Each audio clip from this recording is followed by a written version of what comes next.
Donc le thème de ce message que nous allons aborder maintenant, donc 1888, le sanctuaire et la pluie de l'arrière-saison. Alors je ne vais pas rentrer en détail pour reprendre tout ce qui s'est passé en 1888, mais déjà un simple rappel, Dieu par l'intermédiaire de deux serviteurs a voulu délivrer un message puissant sur la justification par la foi. Justification qui avait été oubliée ou mal compris. Et Ellen White a pu déclarer dans Un Testimonies, pages 466 et 468, « Pour beaucoup, le cri du cœur a été « Nous ne voulons pas que cet homme règne sur nous ». Et lorsqu'elle parle de cet homme, elle parle de Christ. Et au travers de ces messages, eh bien, il y a eu un rejet de certains dirigeants. Et elle continue la vraie religion. La seule religion de la Bible qui enseigne le pardon seulement à travers les mérites d'un sauveur crucifié et ressuscité, qui se fait l'avocat de la justification par la foi au Fils de Dieu, cette religion a été dédaignée, bafouée, tournée en ridicule et rejetée. Voilà ce qui s'est passé malheureusement lors de cette session de Minneapolis. Et se pourrait-il qu'aujourd'hui, eh bien, nous puissions reproduire ce qui s'est passé donc lors de cette session et que nous puissions eh bien, à nouveau rejeter ce message qui paraît tellement simple.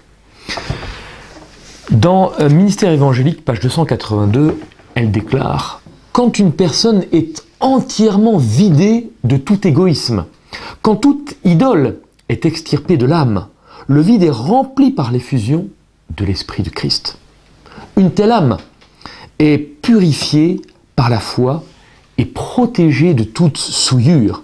Elle se conforme à l'Esprit, elle est portée aux choses de l'Esprit, elle ne met pas sa confiance en elle-même, mais Christ est tout en tout. » Et je dirais, le rejet de ce message eh bien, serait eh bien, d'adopter l'attitude inverse de ce qui est décrit précisément dans ce passage. C'est-à-dire que le fait de ne pas être vidé entièrement de tout égoïsme nous amène à rejeter, de la même façon que ce message a été rejeté par certains dirigeants en 88, nous amène à rejeter ce message. Alors se pourrait-il que, aujourd'hui encore, eh bien nous en venions à rejeter cela. Alors, dans la Revue en Hérald du 10 septembre 1895, nous pouvons lire « Jésus peut faire cela aujourd'hui, si nous nous abandonnons entièrement à lui.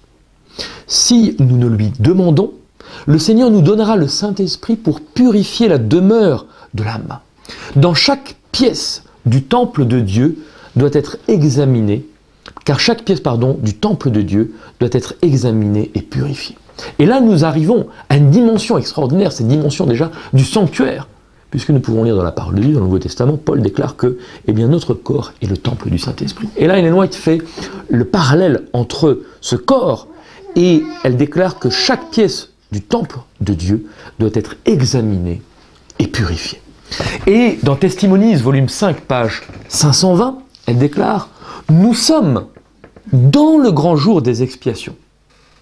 Et l'œuvre sacrée du Christ, s'accomplissant en ce moment dans le sanctuaire céleste, en faveur du peuple de Dieu, devrait être l'objet ou devrait être notre étude constante. » Pourquoi? Parce que c'est en étudiant cette thématique que nous arrivons à comprendre eh bien, non seulement ce que Dieu est en train de faire dans ce lieu très saint depuis 1844, mais ce qu'il essaye de faire également dans le cœur de l'être humain. Et nous avons vu, au travers de l'étude de l'école du sabbat, Jérémie chapitre 17, verset 1, que, eh bien, malheureusement, à un moment donné dans l'histoire du peuple d'Israël, eh bien, le péché était gravé au stylet de fer, à la pointe de diamant, pour dire que le péché était tellement enraciné dans le cœur de l'être humain.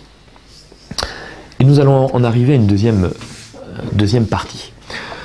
Dans Testimonies, volume 2, page 283-284, voici ce que nous pouvons lire. « Tous ont besoin de comprendre mieux l'œuvre de propitiation qui s'accomplit dans le sanctuaire céleste. Dès qu'on aura vu et saisi cette grande vérité, on coopérera avec Christ pour préparer un peuple capable de subsister au jour de Dieu et ses efforts seront couronnés de succès. » Elle continue par l'étude, la contemplation et la prière. Le peuple de Dieu s'élèvera au-dessus des pensées et des sentiments terrestres ordinaires. Ces travaux seront à l'unisson avec ceux de Jésus dans la grande œuvre qu'il accomplit en purifiant le sanctuaire céleste des péchés du peuple. Par la foi, le chrétien suivra Jésus dans le sanctuaire, il examinera avec soin sa vie et comparera son caractère avec la grande norme de justice. Voilà précisément l'importance et l'œuvre en relation entre la justification et l'œuvre de purification du sanctuaire. Alors on pourrait se dire, mais la justification est tellement simple, mais elle est tellement simple qu'elle est souvent mal comprise. Et j'aime particulièrement cette déclaration d'Ellen White dans la Review and Herald du 16 septembre 1902, où la question est posée, qu'est-ce que la justification par la foi? Et la réponse est extraordinaire. La justification par la foi, c'est la gloire de l'homme couché dans la poussière. Dieu fait pour l'homme ce qu'il n'est pas en son pouvoir de faire pour lui-même. Et tant que nous ne sommes pas passés par cette expérience, nous ne pouvons faire réellement une expérience profonde de la justification par la foi. Et elle continue, quand les hommes voient leur propre nudité, c'est alors qu'ils sont préparés à être revêtus de la justice de Christ. Amen. Et j'étudiais, je lisais récemment les méditations de Spurgeon. Extraordinaire. Un revivaliste, mais d'une profondeur. Et Spurgeon déclare à un moment donné, quelqu'un pourrait dire, je peux très bien croire que Jésus a pu pardonner mes péchés, mais mon problème c'est que je continue à pécher. Et que je ressens au-dedans de moi des instincts épouvantables. Et Spurgeon prend l'image en déclarant, si je lance une pierre en l'air, elle retombera toujours. Il en est de même pour moi. Je peux être exalté jusqu'aux cieux en entendant une merveilleuse prédication. Mais je retombe ensuite toujours dans mon état antérieur. Hélas, je suis si facilement fasciné par les yeux de serpent du péché. Il me semble que je suis retenu comme par une malédiction et que je ne peux m'échapper de ma propre folie. Et Spurgeon déclare, cher ami, le salut serait bien incomplet s'il ne réglait également le problème de notre nature déchue. Et Spurgeon va prendre une image que je trouve tellement simple mais extraordinaire. Spurgeon va prendre l'image de la truie et du chat. Et Spurgeon va déclarer, voilà, prenez l'exemple de la truie. C'est un animal qui se délecte dans la boue, qui prend un plaisir fou à se rouler dans la boue. Prenez à l'inverse un chat. Un chat passe des heures à faire sa toilette, ne supporte pas la moindre trace de saleté. Et Spurgeon déclare, ce que Dieu essaye de faire dans le cœur de l'homme, c'est de changer notre nature, de changer la nature, de changer la truie en chat. Ça, c'est ce que Dieu précisément essaye de faire dans le cœur de l'homme. Et le Seigneur sait parfaitement que vous ne pourrez jamais vous-même changer votre cœur, ni purifier votre propre nature. Mais il sait également qu'il peut le faire lui-même. Il peut faire en sorte qu'un Éthiopien change de peau et que le léopard change la sienne. C'est ce que Dieu cherche à faire. C'est pour ça qu'il est très important de comprendre le lien qu'il y a entre la justification et le message du sanctuaire. Et cela nous amène à la réception de la pluie de l'arrière-saison.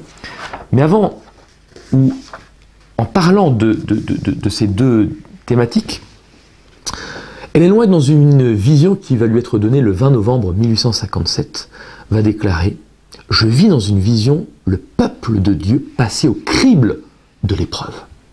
Quelques personnes plaidaient avec Dieu, manifestant une foi ferme, poussant des cris d'agonie. Leur visage était pâle et trahissait une anxiété profonde, exprimant leur lutte intérieure. Leur fermeté, leur piété se lisaient dans leur attitude, tandis que de grosses gouttes de sueur tombaient sur leur front. De temps en temps, l'approbation de Dieu illuminait leur visage, puis la même angoisse solennelle s'emparait d'elle. Et je trouve ça extraordinaire dans ce qu'elle déclare de temps en temps. Et elle continue, Les anges de Satan les entouraient en foule, comme une nuée ténébreuse, afin de leur cacher Jésus et de les amener à perdre leur confiance en Dieu et à murmurer contre lui. Leur seule sauvegarde était de regarder au ciel avec persévérance. Elle continue, elle déclare « Regarde, me dit l'ange, mon attention fut alors attirée par ceux que j'avais vus auparavant traverser une si grande épreuve. Ils portaient encore sur leur visage les traces de leur terrible lutte, mais leurs traits brillaient maintenant de la lumière et de la gloire céleste. Ils avaient remporté la victoire. Ils rayonnaient d'une profonde gratitude et d'une sainte allégresse. J'entendis ceux qui étaient revêtus de l'armure proclamer la vérité avec une grande force. Et les résultats furent sans précédent. Des âmes honnêtes avaient été empêchées d'entendre la vérité ou avaient été prévenues contre elle. Des femmes avaient été retenues par leur mari, des enfants par leurs parents, etc., etc. Une seule chose avait de la valeur à leurs yeux, leur paraissait plus chère et plus précieuse que la vie, et c'était la vérité dont ils avaient eu faim et soif. Et je demandais ce qui avait produit ce changement radical. Un ange me répondit, c'est la pluie de l'arrière-saison, le rafraîchissement dû à la présence du Seigneur, le grand cri du troisième ange. C'est vrai qu'on peut parler de la pluie de l'arrière-saison, en long, en large et en travers. Mais parler de cette pluie sans faire l'expérience de cette justification, puis sans faire l'expérience de ce qu'il se passe dans le sanctuaire, dans le lieu très saint, eh bien c'est passer à côté de tout cela. Et nous ne pourrons recevoir cette pluie de l'arrière-saison sans passer par cette expérience. Et je terminerai enfin par une citation qui nous montre tout le danger, comme nous l'avons vu dans les 3 présentations précédentes, de diluer notre message. Et cette citation est tirée d'un article écrit par un professeur de théologie et de philosophie au séminaire de théologie adventiste de Berrien Springs, dans le Michigan, donc Fernando Canale. Et voici ce qu'il déclare. La protestantisation de l'adventisme a vu le jour par un oubli progressif du système biblique de théologie dont elle était issue. Comme les réformateurs, les adventistes ont détourné l'attention des affaires de l'Église et ont négligé leur pensée théologique naissante. Le temps passant, ils ont oublié le rôle herméneutique de la doctrine du sanctuaire dans sa méthodologie théologique et l'ont remplacé par le principe herméneutique évangélique de la justification par la foi. D'ailleurs, comme les réformateurs, les adventistes ont ignoré le principe sola, tota, prima, scriptura, et ont embrassé la pluralité des sources théologiques sur lesquelles le système théologique catholique repose. L'affirmation superficielle de Questions on Doctrine, à savoir que l'adventisme partage la plupart des doctrines protestantes, a ouvert les portes à la diffusion globale et à l'intensification progressive de la protestantisation de l'adventisme. Les adventistes devraient être préoccupés par cela, car cela amène une transformation de l'essence et de l'identité même de notre Église et de sa mission.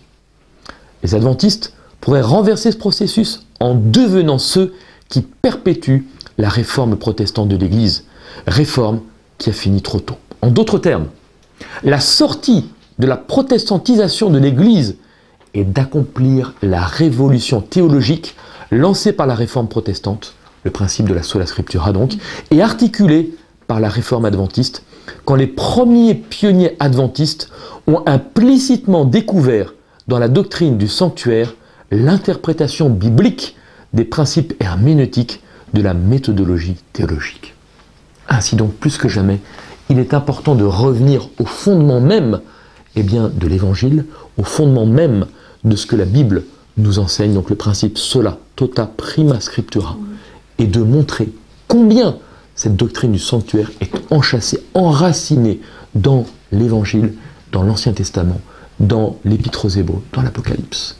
Et sortir de cela, le danger, c'est de passer à côté non seulement de la pluie de la saison, mais de tout ce qui nous prépare à recevoir cette pluie. Que nous puissions revenir à ces fondements. C'est ma prière pour chacun d'entre nous. Amen. Amen.